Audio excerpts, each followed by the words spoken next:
Lion Goodman, welcome to the Human Capital Innovations Podcast. Thank you, John. Really happy to be here. It is a pleasure to be with you. You're joining us from California.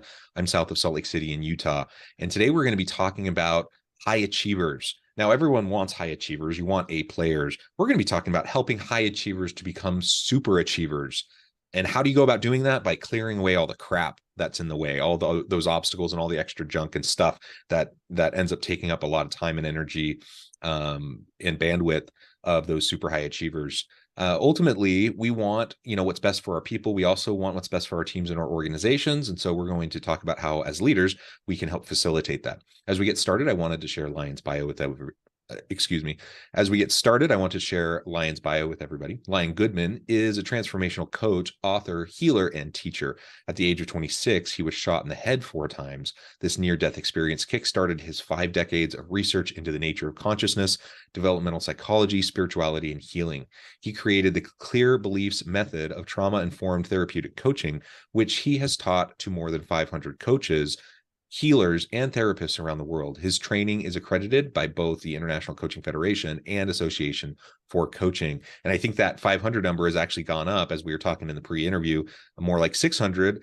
You're doing some great work. Anything else you would like to share with me or the audience by way of your background, personal context, anything you'd like to highlight before we dive on into the conversation? Sure. I think it's important to note that I was a headhunter for 25 years before I got into coaching. And so I was working with executives, senior executives, C-suite, and all the way down through the organization, trying to understand who the best fit was for each position that I was hired to fill. So that, combined with my coaching, has brought me into executive coaching and team coaching. Yeah. Well, in headhunting, that's a really interesting path into the coaching world. And I think recruiters and headhunters have a really unique perspective on the needs of organizations, the needs of particular positions, or at least the good ones do. There are probably lots of recruiters that aren't all that effective. They probably don't have a very good grasp of those roles, but the successful ones have to, because it's all about finding the people with the right skills, the right abilities, the right competencies and capabilities, and the right fit for the organization. That's not an easy thing to do. We know that organizations struggle with that constantly. And then, of course, you get people into new roles, and they may have been great in their past role. That doesn't necessarily mean they're going to be great in their new role. And so that's why coaching comes in. We need to be able to help reskill and upskill and prepare people in, with a path of development so that they can take on those new stretch roles that they might be thrown into, either through headhunting practices or just an opportunity for advancement in their company, or they're proactively looking to go elsewhere. All of those things can happen. Now, as we get started, can you define for us what you mean by high achievers? I think we all have in our minds kind of this kind of mental, at least an abstract mental picture, if not maybe a particular example, someone we've worked with that we just thought of, they are a high achiever. What does that mean to you from an organizational sense? What it means for me is that they are aligned, body, mind, spirit, emotions. They're aligned with the mission of the organization. They're aligned with themselves. And there's not a lot of crap in the way that's preventing them from using that alignment to achieve their goals. And we could also look at the other spectrum, the low achievers, the people who are, in presenteeism, they show up for work, but they're not really mentally there, the lack of engagement. Those people also have the same issues as a high achiever who's not a super achiever, is that there's stuff in the way. And the processes that I use and teach can actually help anyone improve their performance and their engagement, because we're getting what's in the way out of the way. Yeah. So what are some of those types of things that are the crap that's in the way? One of the most common is imposter syndrome. Like, I'm hired for this job. I'm told what to do. I can do it okay, but I'm really the person that they hired. I was pretending on my resume and on my background, and now suddenly I'm way over my head and I don't know what the hell to do or how to do it. Fortunately, there's training organizations like yours that can help them with the outer skills, but the inner issues are the ones that I focus on. I'm no good. There's something wrong with me. I'm in the wrong place. I don't belong here. So those are the things that really get in people's way and prevent them from achieving their goals. So the negative self-talk, the misalignment of my goals, my values, my meaning, my purpose with the organizations. Certainly there could be a lack of skill or at least the need to further develop the capabilities necessary for this new role. That's a very common thing that probably most people who find themselves in a new type of leadership role find themselves in. And so it's interesting. I think most people struggle with imposter syndrome to one extent or another, and it's interesting how people respond to it. You see some people who have imposter syndrome, and they just attempt to cover it up by just having extra bluster, and it's kind of like peacock with their feathers, and they're like, Right. they just try to pretend like they have it all figured out, and they're not fooling anybody. People know, that they're learning. There's a learning curve, just like anyone else would experience. So that's not a particularly healthy way to deal with imposter syndrome, or that period of where there's a steep learning curve. But on the other end of the spectrum, where you just have people who are constantly ruminating around self-doubt and spiraling and getting overwhelmed and not being able to actually move forward. They get into decision paralysis, and they just can't do anything to move forward. That, of course, is a horrible situation to be in too. Right. Hiding out and camouflage are two other very popular techniques. Right. Yeah. If I cover myself up and pretend I'm working, that nobody will notice that I'm actually incompetent. Yeah, so just busyness, right? That's one of those camouflage pieces. Like, I'm just going to be super busy. I'm going to be in meetings constantly. I'm going to always be doing stuff, so no one can claim I'm not working and I'm not doing my job, even though I'm not really accomplishing anything. I'm not really supporting my people. I'm not really doing what needs to be done. I see that so often. And I think sometimes people recognize it in themselves, but a lot of times they don't even recognize that's what's going on. But if you start to slow down and reflect and work with them as a coach, you start to realize pretty quickly that those types of hindrances are there, that are keeping them from really leaning into the new position, learning, growing, and maximizing their potential. Right. The mind is made of patterns, what I refer to as beliefs. We are made of these patterns that we've accumulated throughout our life. And no matter where you are, you bring your patterns with you. And so we work on those inner patterns, what's called mindset by many, or emotional intelligence by others. The fact is that we're all made of these patterns, and some patterns are successful, and people who are successful tend to use those kinds of patterns, and other patterns are unsuccessful or interfering with the person's performance. So we go in, and whatever is going on, we can find the source of that pattern and clear it from the psyche, so that it's no longer a factor. It's just, the person just feels lighter. They just don't have it around anymore. They're suddenly seeing more clearly, performing better, and interacting with other people in a much better way that's cooperative instead of interfering. Yeah, excellent. So how do you start to interrupt that? Again, it's such a common issue.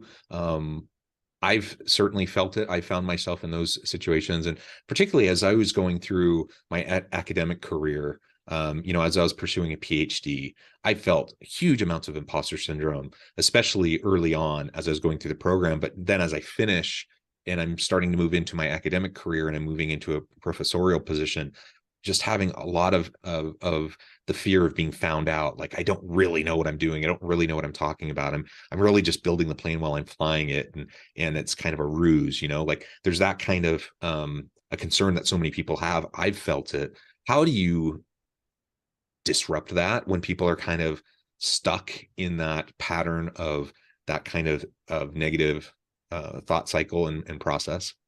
There's a lot of processes that people use that I call outside in. Well, just do this instead. Just think that way instead. Say these affirmations, but then we work inside out, and we find it much more effective. We go to the source of whatever that person's belief is. For example, if a child is not cared for well by their parents, they have hold on, Lion. I just lost your audio. Oh, you did? I'm not sure what happened. Okay.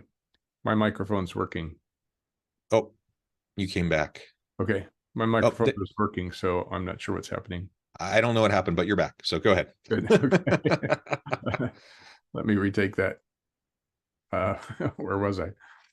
Right. So there are many ways of dealing with people's failures, and their internal failures and their external failures. Most of the methods are outside in. Just do it this way. Learn this new skill.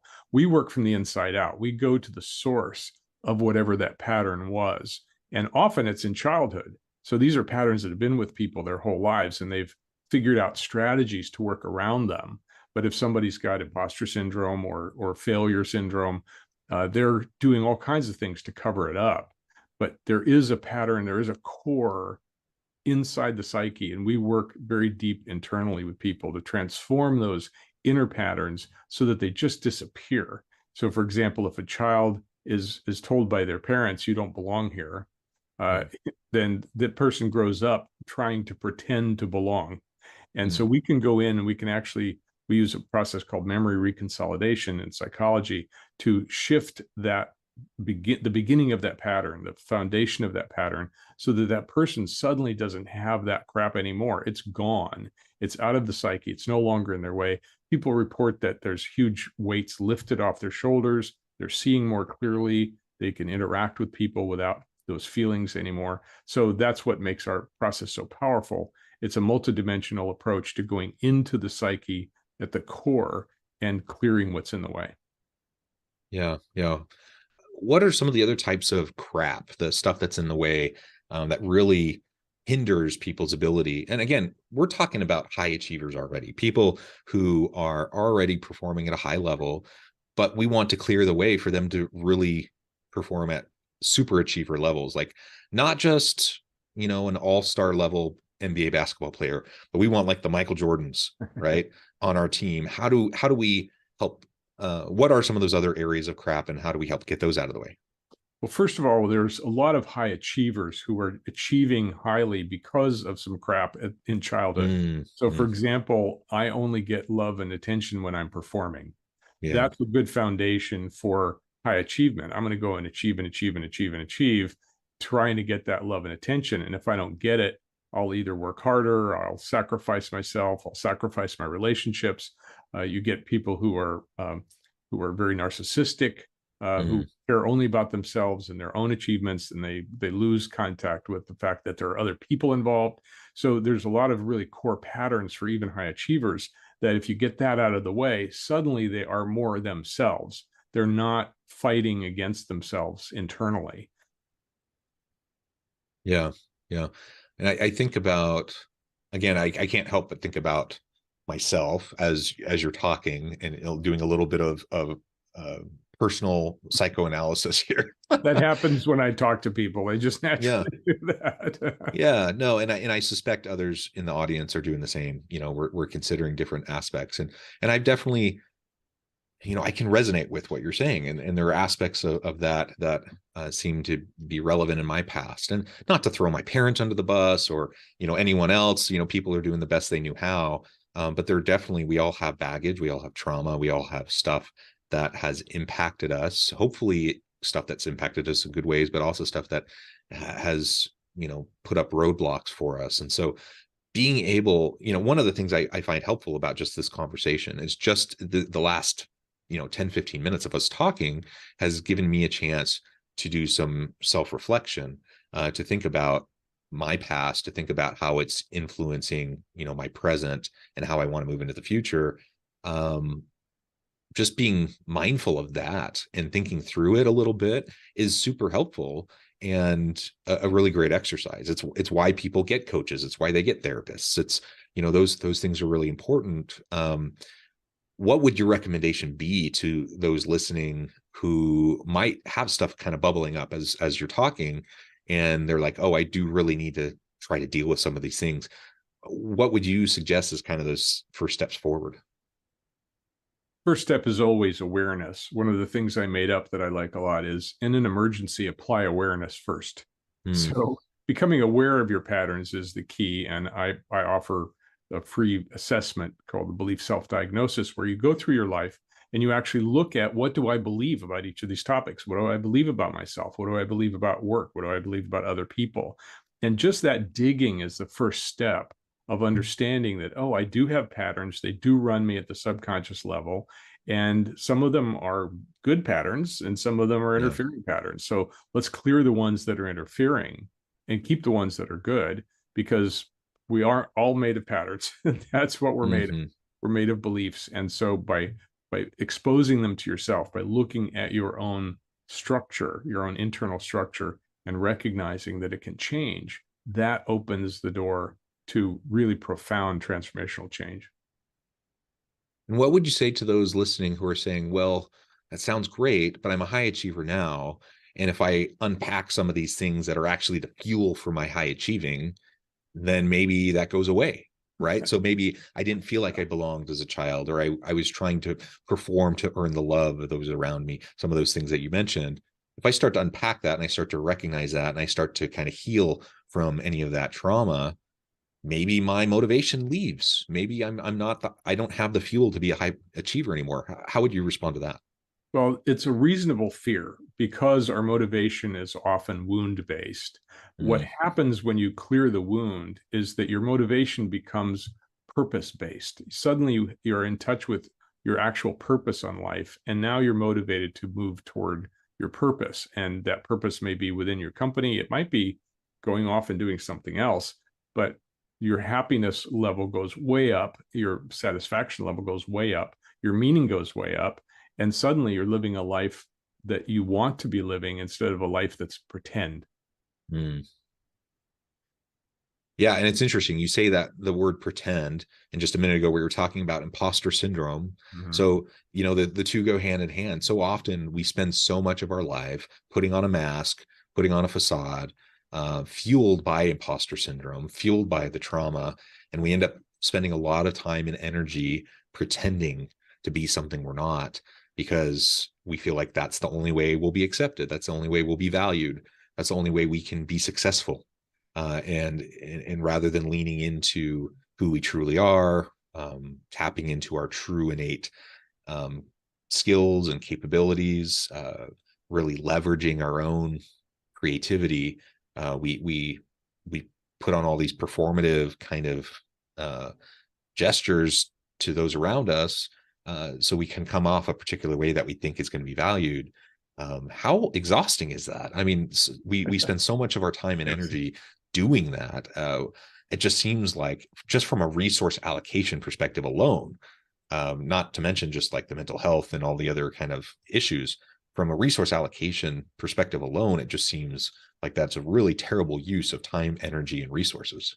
Absolutely. It's exhausting pretending to be someone you're not. And it's enlightening and empowering to become who you really are. And a lot of people ask, well, who am I really? And Mm, that's a wonderful discovery process, because when you clear the pretense and you clear the patterns that have been running you, you find out who you actually are. And who you actually are is much more magnificent than you could ever imagine. yeah, yeah, I really like that. So we start to move away the crap, the baggage stuff, that might be holding us back. It does mean we might have to relearn. Certainly, we have to rediscover, but we have to, relearn how to be effective, how to interact with people, so that we can become again high achievers and move into super achiever mode. But it's doing it in a healthy way. It's doing it in a sustainable way. It's doing it in a way that's not going to be exploitative of those around us, but rather it's going to be empowering and collaborative, and a rising tide lifts all ships. So if we're healing ourselves and we're creating an environment for our people, on members of our team, to also have that healing occur, I mean, just imagine the transformative impact that can have on a team within a given organization. Think about the cool stuff you can do. Think about the creativity and the innovation that can occur as you start to clear away that stuff. Think about all the just nonsense drama, the interpersonal conflict, all the things that oftentimes are caused by these other things that, again, take just not just the imposter syndrome that takes time away from me and that's self-imposed, but like other interactions with people around me where my stuff is interacting with their stuff, and together we're creating like this dramatic experience that ultimately is just hindering everybody. Right. In fact, when you clear the crap, the beliefs and the patterns from the past, you don't lose all the skills and knowledge that you've gained in your life. You actually can apply them more accurately, more clearly.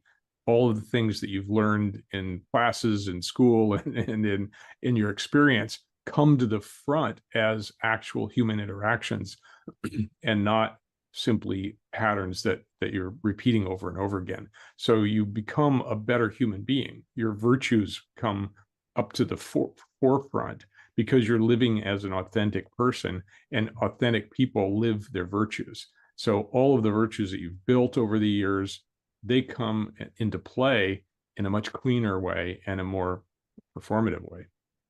Yeah, absolutely.